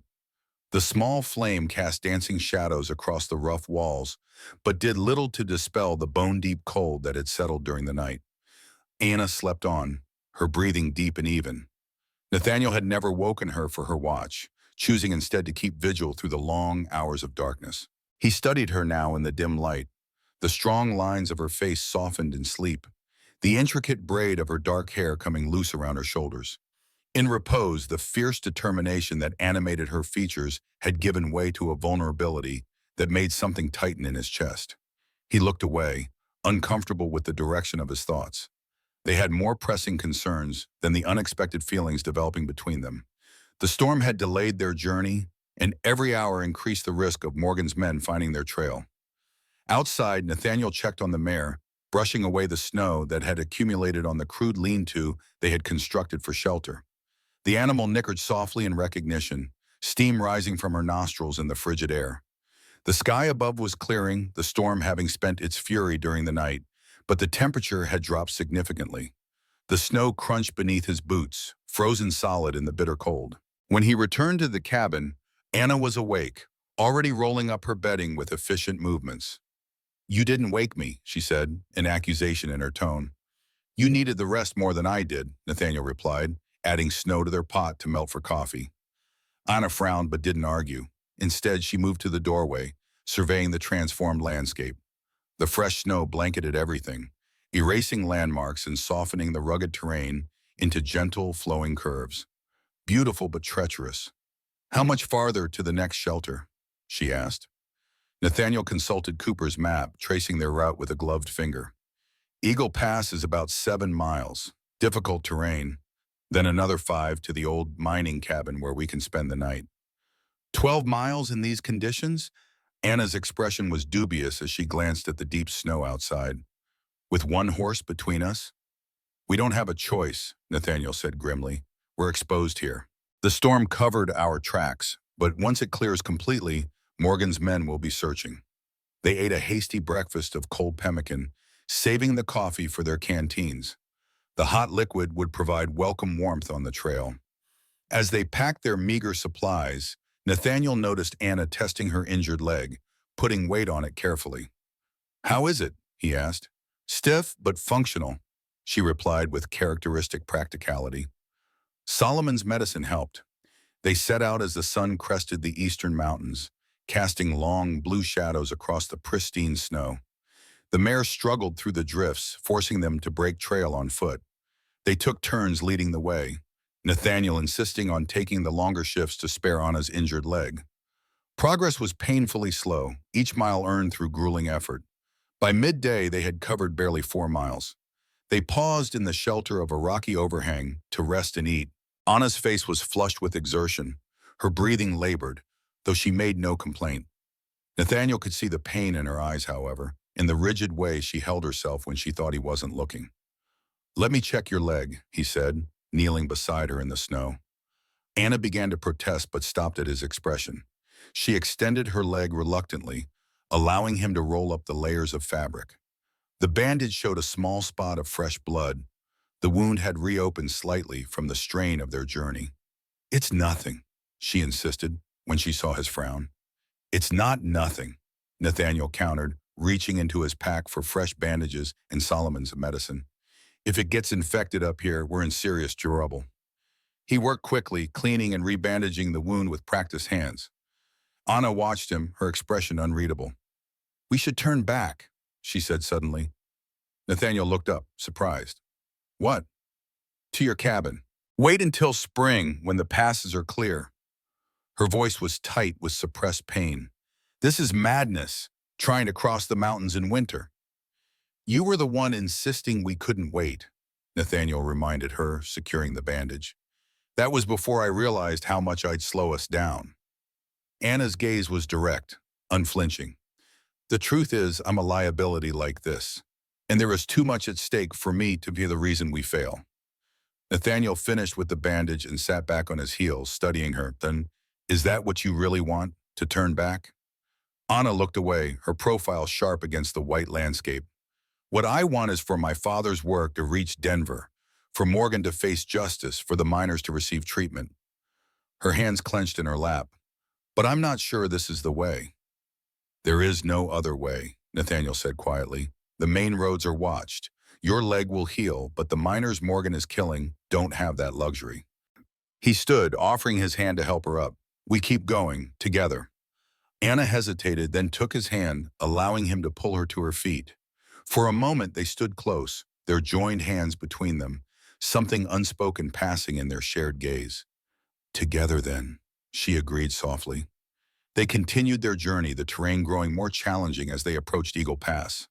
The trail narrowed to a treacherous ledge in places, forcing them to lead the increasingly nervous mare with utmost care. Below them, sheer drops of hundreds of feet ended in jagged rocks partially concealed by snow. One misstep would mean certain death. As the afternoon wore on, the wind picked up, cutting through their layers of clothing with icy precision. The clear sky that had seemed a blessing that morning now exposed them fully to the elements, offering no protection from the biting cold. Look, Anna said suddenly, pointing to a rock formation ahead. Eagle Pass. The natural gateway stood as Cooper's map had indicated, two towering columns of stone that resembled the spread wings of a massive bird. Between them, the trail continued, beginning its gradual descent toward the eastern side of the mountains. We're making better time than I expected, Nathaniel observed, checking the position of the sun. We might reach the mining cabin before dark after all. As they approached the pass, Anna suddenly raised her hand, signaling for a stop. She stood perfectly still, head tilted slightly, listening. What is it? Nathaniel asked, his voice barely above a whisper. Horses, Anna replied, her expression tense. More than one, coming from the east. Nathaniel strained his ears and caught it then, the faint sound of hoofbeats crunching through snow, still distant but approaching the pass from the opposite direction. Morgan's men, almost certainly. No ordinary travelers would be on this treacherous trail in winter. How many? He asked, already scanning their surroundings for cover. 3, maybe 4, Anna estimated, moving fast. They had seconds to decide their course of action. The trail offered no place to hide, sheer rock faces on one side, deadly drops on the other. Going back would mean running directly into the approaching riders. Their only option was to find a defensive position and make a stand. There, Nathaniel pointed to a cluster of boulders just beyond the pass. We can use those for cover. They hurried forward, leading the mare through the narrow passage between the stone columns. On the other side, Nathaniel quickly tied the horse behind the largest boulder, out of the immediate line of fire. He helped Anna into position, then withdrew his rifle from its scabbard. Take this, he said, handing her the weapon. You're a better shot than I am with the revolver. Anna accepted the rifle without argument, checking the action with practiced movements. Nathaniel positioned himself beside her, his revolver drawn and ready. The approaching hoofbeats grew louder, echoing between the rock walls of the pass. Remember, he said quietly, we just need to discourage them, not kill them all. Make the first shots count, and they might decide we're not worth the trouble. Anna's expression suggested she had other ideas about Reardon and his men, but she nodded her agreement.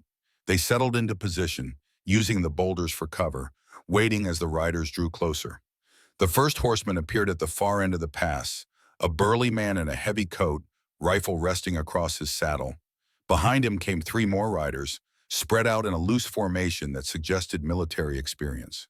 Nathaniel recognized the lead rider from Pinecrest, one of the men who had been watching Solomon's shop. Wait until they're fully in the pass, he murmured to Anna. No escape route. She nodded, sighting down the barrel of the rifle with calm precision. Her breathing had steadied, her earlier pain seemingly forgotten in the focus of the moment. Nathaniel was reminded that this woman had survived on her own for days while being hunted by Morgan's men. She was no stranger to danger. The riders entered the pass, their movements confident, unaware of the ambush ahead. When the last man had cleared the stone columns, Anna fired. The shot cracked through the mountain silence with devastating effect, catching the lead rider in the shoulder and knocking him from his horse. Before the others could react, Nathaniel fired twice, forcing them to scatter for cover. Chaos erupted in the narrow confines of the pass. Horses reared and screamed, men shouted conflicting orders, and the deafening report of gunfire echoed off the stone walls.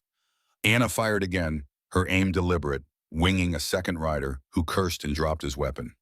That's Riordan's man, Weber, she said with grim satisfaction. Nathaniel ducked as bullets whined overhead, chipping fragments from the boulders protecting them.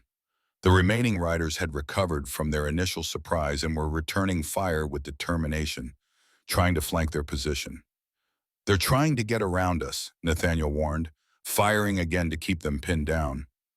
Anna shifted her position, bringing the rifle to bear on the rider attempting to circle behind them. She squeezed the trigger, and the man jerked backward, his horse bolting in panic. Not a killing shot, but enough to discourage further flanking attempts. The gunfight continued for several tense minutes, neither side able to gain a decisive advantage. Then, unexpectedly, a voice called out from behind the rider's position. "Dr. Reed! Miss Cortez, hold your fire!" Nathaniel and Anna exchanged a startled glance. The voice was familiar. Sheriff Cooper. "It's a trap," Anna whispered, her knuckles white around the rifle. "They're trying to draw us out." "Maybe," Nathaniel conceded. "Or maybe we have an unexpected ally." Cooper's voice came again. "Reardon's men are down. It's just me now." To prove his point, a badge flashed in the sunlight as Cooper slowly emerged from behind a rock, his empty hands raised. Behind him, the remaining riders were indeed down, one clutching a bleeding leg, the other lying ominously still. "I'm coming forward," Cooper called. "Don't shoot." Nathaniel kept his revolver trained on the sheriff as the older man carefully picked his way through the scattered rocks and frightened horses. Anna's rifle remained steady, her trust far from given. Cooper stopped a safe distance away, his hand still raised. "Didn't expect to find you two so capable," he remarked with grim humor. "Took out two of Reardon's best men before I could even get into position." "What are you doing here, Sheriff?" Nathaniel demanded, not lowering his weapon. "Same as you, trying to get to Denver." Cooper slowly reached into his vest, freezing when both Nathaniel and Anna tensed.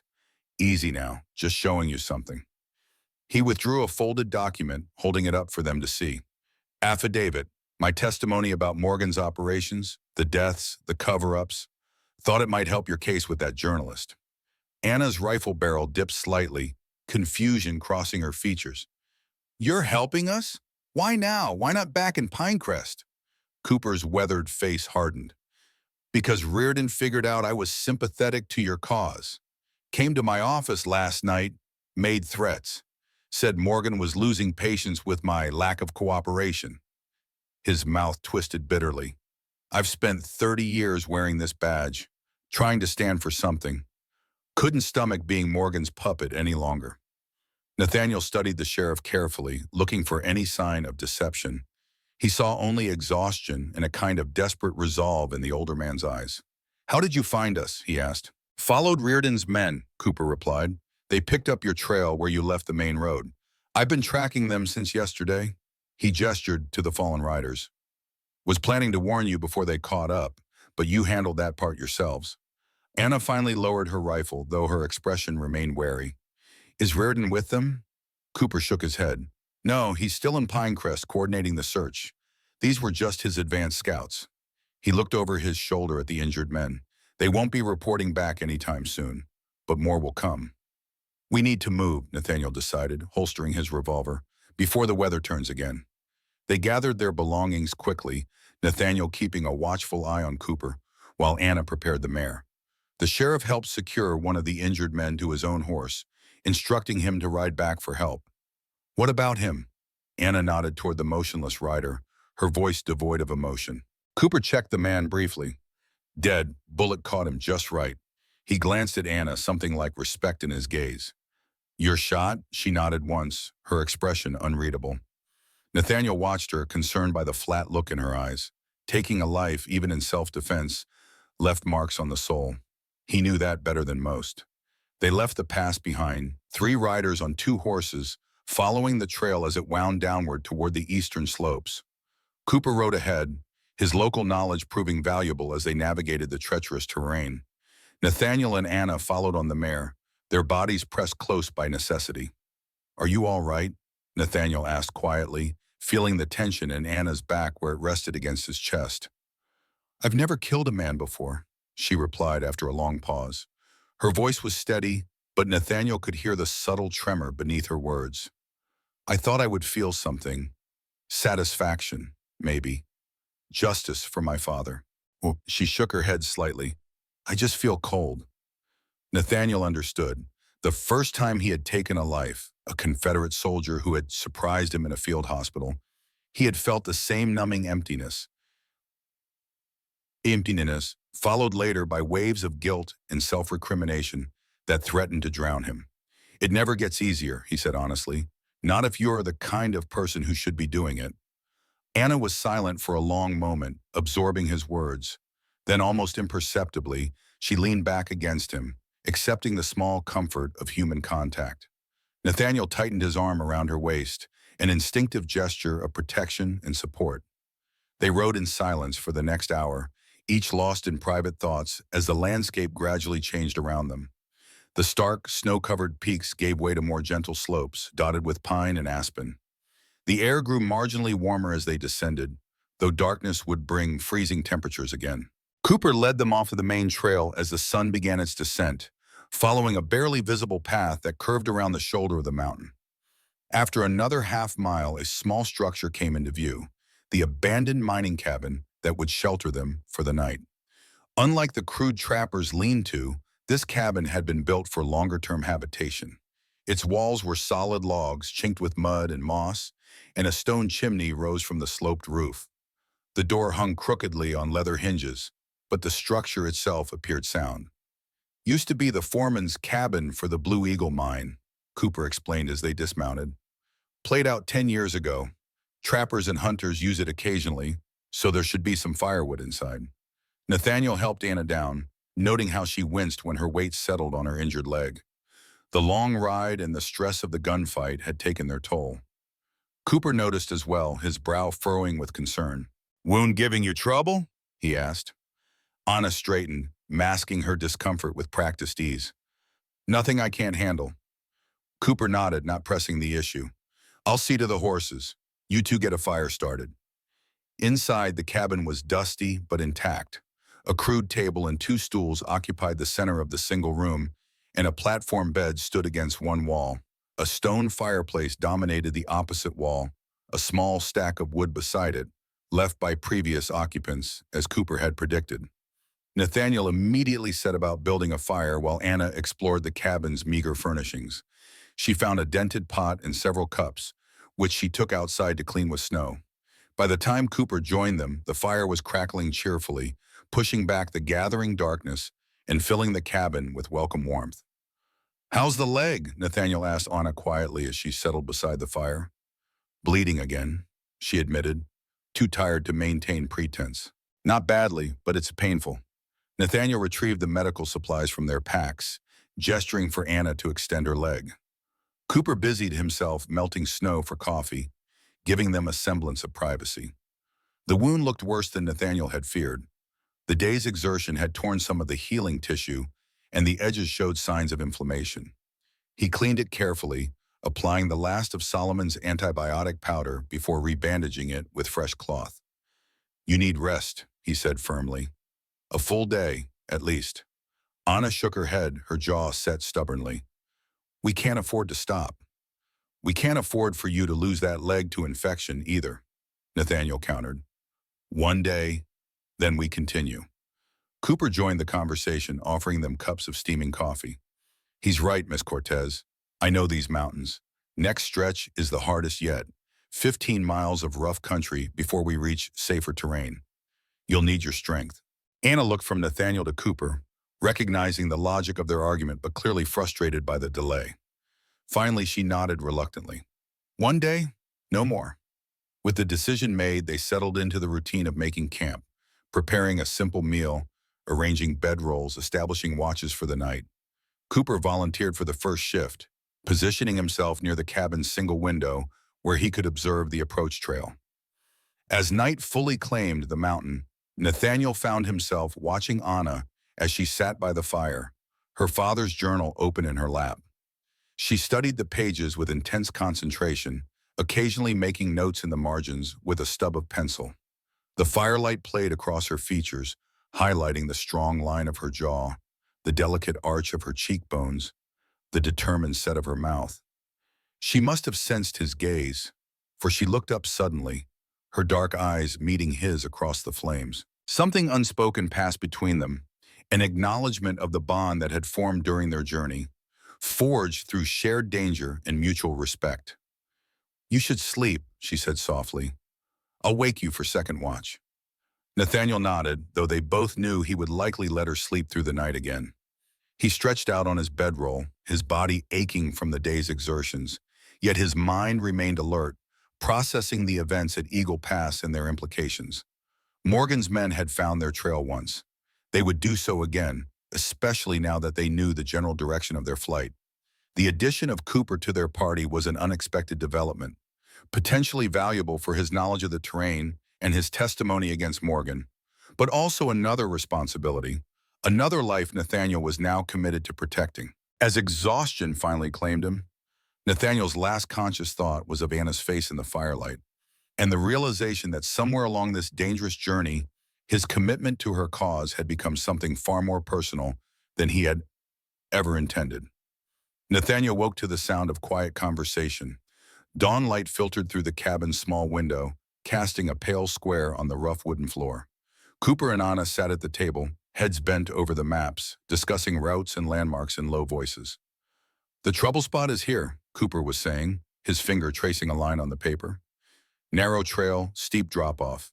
If Reardon has any sense, he'll post men there. Natural choke point." Anna nodded, her expression grave. "Can we go around?" "Adds another day, but yes, there's an old game trail that branches north, follows the ridgeline." Cooper sketched the alternative route. Less used, harder to track. Nathaniel rose, folding his blanket with practiced efficiency. "How's the leg this morning?" he asked Anna. "Better," she replied, and indeed she looked more rested, the pain lines around her eyes less pronounced. "Your medicine worked." Cooper glanced between them, a knowing look in his weathered face. "I checked the horses at first light. No sign of pursuit yet, but we should assume they're coming." They shared a quick breakfast of jerky and hard biscuits, washing it down with the last of their coffee. Despite the agreed-upon day of rest, an unspoken tension filled the cabin, the awareness that each hour increased the risk of discovery. "I need to check our back trail," Cooper announced, pulling on his coat. "Make sure we don't have any unwelcome visitors." When he had gone, Nathaniel took the opportunity to examine Anna's wound again. The inflammation had indeed subsided, and the bleeding had stopped. His relief must have shown on his face, for Anna smiled slightly. "Told you it was better," she said. Nathaniel replaced the bandage, his hands lingering perhaps longer than strictly necessary. "Even so, we take it easy today. Short walks to keep the muscles from stiffening, but no strenuous activity." Anna caught his hand as he withdrew, her fingers warm against his. "Thank you," she said simply. "For all of this. I wouldn't have made it this far without you." The sincerity in her voice made something tighten in Nathaniel's chest. He turned his hand to clasp hers properly, a gesture that felt both natural and significant. "You'd have found a way," he said, believing it. "You're the most determined woman I've ever met." Anna's smile widened slightly, bringing a warmth to her usually serious features. "Is that a compliment, Dr. Reed?" "A statement of fact, Miss Cortez." But he was smiling too, the banter between them easier now, comfortable. The moment was interrupted by Cooper's return, his expression grim as he stamped snow from his boots at the doorway. "Riders," he announced without preamble. "6 of them following our trail from the pass, moving fast."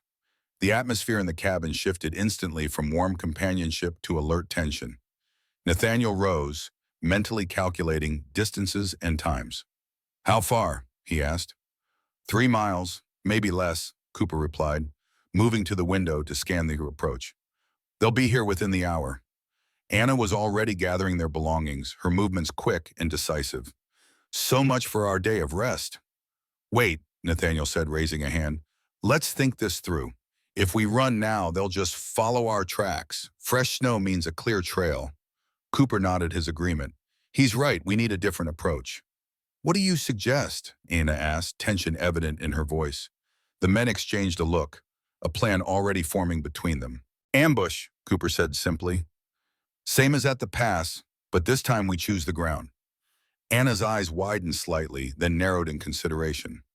"Where?" "There's a narrow ravine about a mile east," Cooper explained. "Steep walls, single-file passage. Perfect spot to neutralize their advantage of numbers." Nathaniel was already checking his revolver, mentally reviewing their ammunition supplies. "We'll need positions on both sides of the ravine. Crossfire." They moved with practiced efficiency, gathering only essential supplies, weapons, ammunition, water, and basic medical supplies. Everything else would be left behind. The pretense of normal travel was abandoned. This was now a tactical retreat. Outside, Cooper saddled the horses while Nathaniel helped Anna into her coat.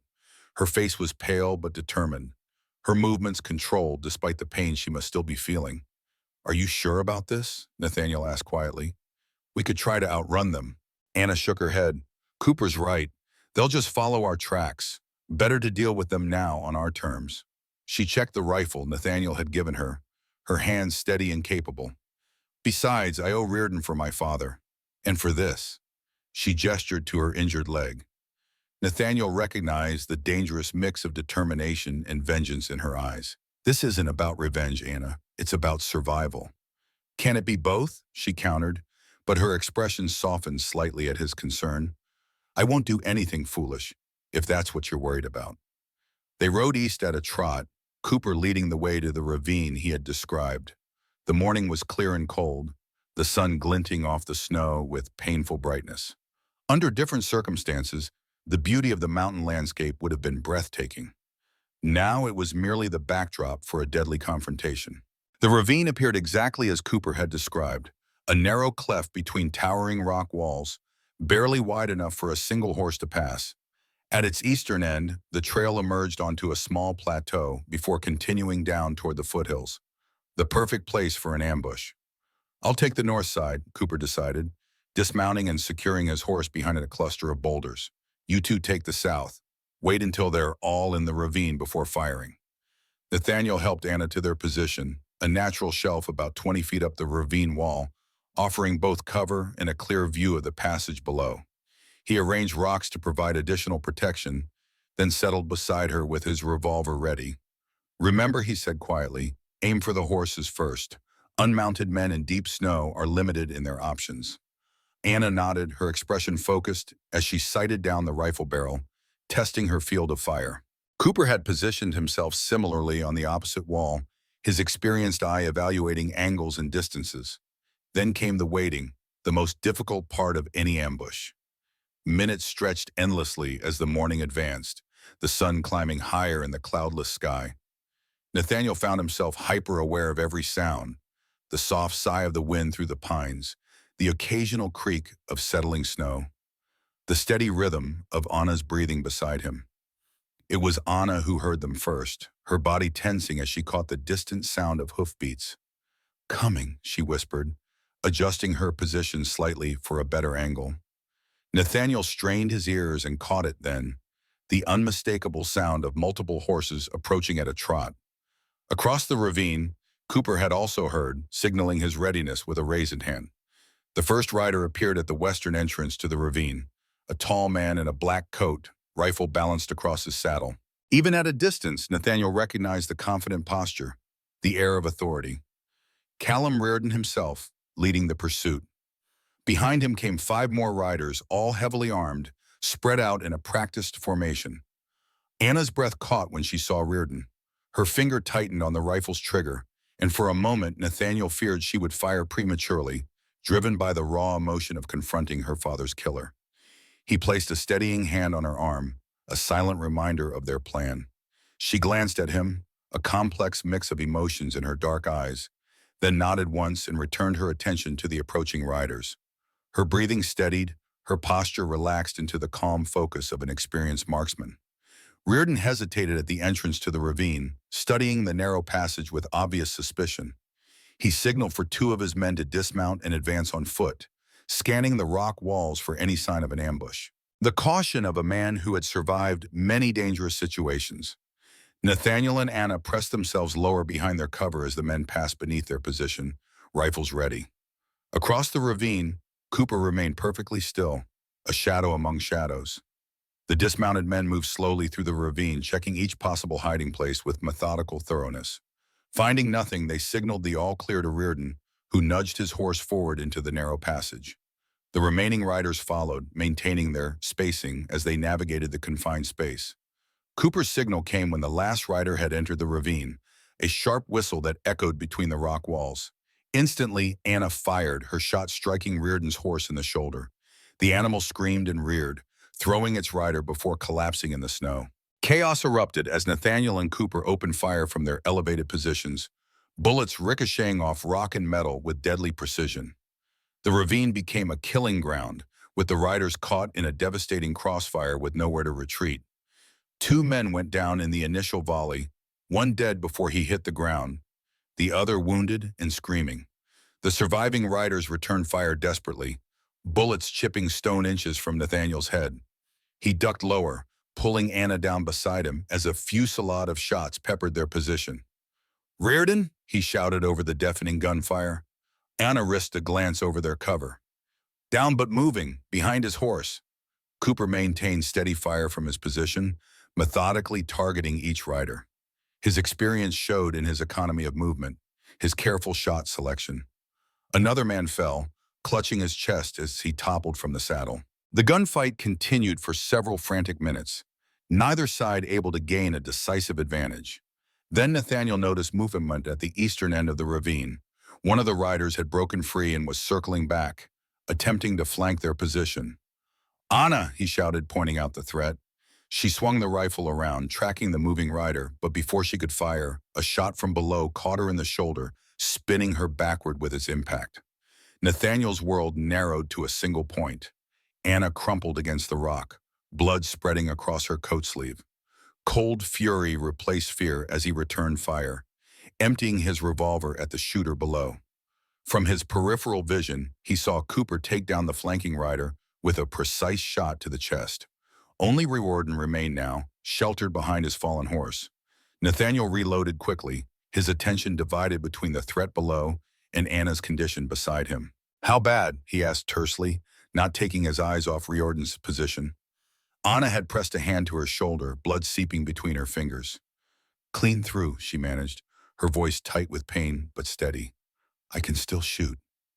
As if to prove it, she struggled to a sitting position, bringing the rifle to bear one-handed. Her face was pale but determined, her jaw set with grim purpose. Below, Riordan must have realized his untenable position. "Cooper!" he called, his voice echoing in the sudden quiet. "I know you're up there. Let's talk this through." "Nothing to talk about, Riordan," Cooper shouted back. "You killed Miguel Cortez, tried to kill his daughter. How many miners have died for Morgan's profits?" "This isn't about Morgan anymore," Riordan replied. "He doesn't even know I'm here. This is personal." Anna's eyes narrowed at this unexpected revelation.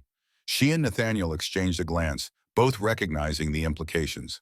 If Riordan was acting on his own initiative, without Morgan's direct orders, it changed the dynamics of their situation. "What do you mean, personal?" Cooper demanded, maintaining his aim on Riordan's position. "The formula," Riordan called back. "The treatment Cortez developed. I need it." Anna's expression shifted from suspicion to confusion. "What does he want with the formula?" she whispered to Nathaniel. The answer came in Riordan's next words, tinged with desperation beneath the bravado. "My son worked those mines for 5 years. He's dying from the same sickness that killed Cooper's brother. The company doctor says there's nothing to be done." A stunned silence followed this revelation. Nathaniel could see the conflict in Anna's face as she processed this unexpected dimension to her father's killer. "Why kill my father then?" she finally shouted, her voice raw with emotion. "He was trying to help." "Morgan's orders," Riordan replied, his tone hardening. "He didn't want the sickness exposed, bad for business. I was just following orders then." A pause. "But this is different. This is my son." Nathaniel and Cooper exchanged glances across the ravine, each reading the other's thoughts. The situation had become infinitely more complex. If Riordan was telling the truth and his desperation suggested he was, they faced not just a hired killer, but a father trying to save his child. "We can end this now," Nathaniel said quietly to Anna. "We have him outnumbered, outpositioned. One more shot, and it's over." Anna's expression was troubled, the rifle barrel dipping slightly as she considered. For all her determination to reach Denver with the formula, for all her justified anger toward her father's killer, Nathaniel saw the compassion that was equally fundamental to her character. "If what he says is true," she said slowly, "his son is dying from the same disease my father was trying to cure." Her eyes met Nathaniel's, searching for understanding. "What would my father do?" It was not really a question, Nathaniel realized. Ana already knew the answer. Miguel Cortez had dedicated his life to healing, to alleviating suffering wherever he found it. His daughter carried not just his research, but his ethical framework, his commitment to preserving life. Cooper, Nathaniel called. Hold your fire. We're coming down to talk. Are you crazy? Cooper shouted back. This is Reardon we're dealing with. Just cover us, Nathaniel replied, already helping Anna to her feet. Her wounded shoulder needed attention, but she waved off his concern, her focus entirely on the confrontation ahead.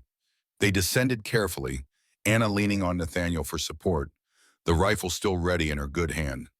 Cooper maintained his elevated position, providing cover as they approached Riordan's makeshift barricade. Riordan watched their approach with wary suspicion, his own weapon trained on them. Blood stained the snow around him, his own from a wound in his leg and that of his fallen horse. That's far enough, he said when they were 10 feet away. Anna stopped, studying the man who had killed her father, torn between hatred and the healer's instinct that was her inheritance. You say your son has the lung sickness? Reardon nodded, his weathered face showing genuine anguish beneath the hard exterior. Stage 3, can barely breathe. The company doctor gave him 3 months. His grip tightened on his revolver. I need that formula. So you can give it to Morgan, Anna challenged, so he can control who lives and who dies based on loyalty and profit? No, Reardon's response was immediate and forceful. Just for my boy. Morgan doesn't know I'm here. This is on my own time, my own risk. Anna was silent for a long moment, weighing his words against the evidence of her eyes, the desperate father visible beneath the ruthless enforcer. Finally, she lowered her rifle slightly. My father believed healing wasn't a privilege to be bought or controlled, she said, her voice steady despite the blood still seeping from her shoulder. It was a right that belonged to everyone suffering. Reardon's expression tightened, recognizing the implied judgment, but too desperate to dispute it. What are you saying? I'm saying the formula isn't just for your son, Anna replied. It's for every miner dying of this sickness. Every family watching a father or brother waste away. That's what we're taking to Denver. Not just the treatment, but the truth about Morgan's mines. Understanding dawned in Reardon's eyes, followed quickly by calculation. Nathaniel tensed, ready to intervene if the man made any sudden moves toward Anna. You want me to betray Morgan, Reardon said flatly, after 15 years in his service. I want you to choose between loyalty to a man who sees miners as disposable tools and saving your son, along with hundreds of others, Anna countered, the choice my father never got to make. The silence that followed was heavy with the weight of moral reckoning. Reardon's gaze shifted from Anna to Nathaniel, then up to Cooper's position on the ravine wall. He was outnumbered, wounded, with no realistic escape.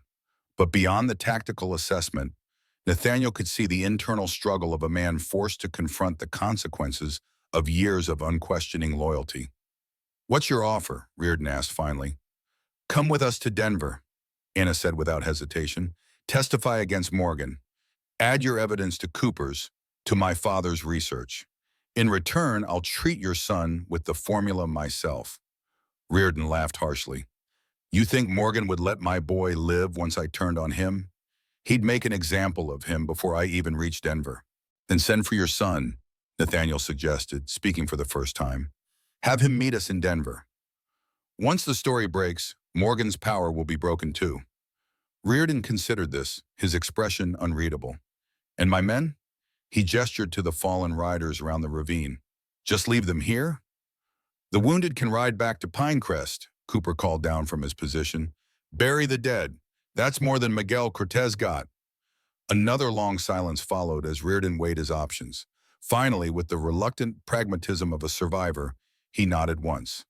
I'll need paper to write to my son. Tell him where to meet us. Anna and Nathaniel exchanged a glance, both recognizing the risk in accepting Reardon's apparent surrender. But they also understood the moral imperative that had brought them to this point, the belief that healing and truth must prevail over vengeance and expediency. Lower your weapon first, Nathaniel instructed. Reardon hesitated, then slowly placed his revolver on the snow beside him. Now what? Now I treat that leg, Anna said, her healer's instinct overriding personal animosity. Then we all ride for Denver. Together. As Anna moved forward to examine Riordan's wound, Nathaniel watched the transformation, from vengeful daughter to healer, happen in real time. It was a choice few could make: to kneel beside your father's murderer and offer healing instead of harm. In that moment, the final barrier within Nathaniel broke. What he felt for Anna transcended mere admiration or respect. It was love, not despite the contradictions within her, but because of the whole complex person she had revealed herself to be. Her capacity to balance justice with mercy, strength with tenderness, spoke to something he had lost in himself long ago and was only now rediscovering. The realization settled over him with the clarity of absolute certainty. Whatever happened in Denver, whatever challenges still lay ahead, Nathaniel knew his life had been irrevocably changed. The solitary existence he had chosen after Sarah's death now seemed a hollow echo of true living. As Cooper descended to help with the wounded, and the mountain silence returned after the chaos of battle, Nathaniel made a silent promise to himself and to the remarkable woman before him. They would reach Denver. They would expose Morgan's crimes. And afterward, if Anna was willing, they would find a new path forward, together. As they prepared for the final leg of their journey, Nathaniel realized that something fundamental had shifted within him. For years after Sarah's death, he had been a man waiting to die, merely existing in his mountain solitude. Now, with the prospect of Denver and whatever lay beyond, he found himself a man eager to live again. The irony wasn't lost on him, that in helping Anna deliver her father's healing remedy to the world, his own long-neglected spirit had begun to mend. Denver, Colorado, 3 months later, the snow had melted on the mountaintops, giving way to the green hues of spring spreading across the valley. From the window of a small clinic on Larimer Street, Nathaniel Reed observed the bustling flow of people on Denver's busy streets. The Rocky Mountain News lay open on the table, its headlines still causing a stir after 2 weeks. Congressional report confirms Morgan Cole found guilty of disease cover-up, company dissolved. Below was a photograph of Anna standing beside Samuel Fletcher, the journalist who had tirelessly pursued this story. Outside the clinic, a line of patients waited patiently. Miners with persistent coughs, women with feverish children, and even a few Ute individuals who had traveled from distant settlements, drawn by rumors of a healer who bridged two worlds. Still reading that? Anna entered, holding a freshly prepared bottle of medicine. The wound on her shoulder had healed, leaving only a thin scar as a memento of their journey. Nathaniel smiled at her. Hard to believe we actually did it. We, Cooper, and even Riordan, Anna added, placing the medicine bottle on the table. Any news from them? Cooper wrote yesterday, Nathaniel replied, picking up a letter from his desk. He's been appointed sheriff in a newly settled area up north. Says he's finally wearing his badge with pride again. And Riordan? His son is responding well to the treatment. They've settled in California, far from Morgan's remaining allies. Nathaniel's expression softened. He included this. He handed Anna a small daguerreotype. In it, a young man sat in a chair by a window, color visibly returned to his formerly pale face. Beside the photograph was a simple note. You gave him his life back. I can never repay that debt. Anna studied the image, her fingers tracing the edge of the photograph. My father would have wanted this. To see his work helping people, even the son of... She didn't finish the sentence. Choosing to forgive her father's killer hadn't been easy, but somehow it had helped her heal her own wounds. The journal that had once been her burden was now open knowledge, the formula published and distributed to doctors throughout the mining territories. The last of the settlement money came through, Nathaniel said, changing the subject. The miners' families will receive compensation for their losses. Anna nodded, moving to the cabinet where rows of bottles contained her father's medicine, now produced in quantities that would have seemed impossible months ago. Not that money can replace what they lost. No, Nathaniel agreed, but justice matters. Accountability matters. Through the window, they could see the territorial capitol building where the hearings had been held. For 2 grueling weeks, Anna had testified about her father's research, Cooper about the cover-up, and Riordan about Morgan's direct orders. The mining magnate now awaited trial in a federal prison. What about us? She asked softly, stepping beside Nathaniel. Have you thought more about the medical association's offer? Nathaniel gazed out the window for a moment. Their small clinic had quickly become renowned in Denver, a place that combined Western medicine with traditional Ute healing practices. The Colorado Medical Association wanted them to expand, to train others in this integrated approach. "I've been thinking about something bigger," he said hesitantly. "A proper hospital, perhaps. One that serves everyone, miners, settlers, native people, where both our methods of healing are taught side by side." Anna's eyes widened. "That would take resources we don't have." "Maybe not." Nathaniel opened a drawer and withdrew an official-looking document. "This came from the governor's office this morning. The state is offering land grants for medical facilities in underserved areas." Anna took the paper, scanning it quickly. "This is significant." "The dream Sarah and I once had," Nathaniel said quietly. "But now with something more, your knowledge, your father's legacy." He turned to face her fully now, taking both her hands in his. "There's something else I've been meaning to ask you, Anna. Something I've wanted to say since that day in the ravine." Anna's expression softened, recognizing the shift in his tone. "When I found you in the snow that night, I was a man hiding from life," he continued. "I thought I was saving you, but in truth, you saved me." His voice grew more certain with each word. "I don't want to build this future as just your partner in medicine. I want to build it as your husband, if you'll have me." Anna's breath caught. For a moment she was silent, her dark eyes searching his face. Then slowly a smile spread across her features, the unguarded, radiant smile that Nathaniel had only glimpsed on rare occasions during their journey. "Yes," she said simply, stepping into his embrace. "Yes." Through the clinic window, the distant Rockies were still capped with white snow, but they were no longer symbols of isolation and escape. They had become testament to the journey two wounded souls had undertaken together, a journey that had transformed not just their own lives, but countless others. As the afternoon sun cast golden light across the room, Nathaniel and Anna stood together, their shadows merging into one. A doctor who had found his purpose again, and a healer who had found justice for her father. The mountains that had once separated them from the world now stood as silent witnesses to a future built on healing, truth, and love that had bloomed against all odds in the harshest of winters. They had survived the mountains of snow. Now they would build a life on the mountains of their hearts.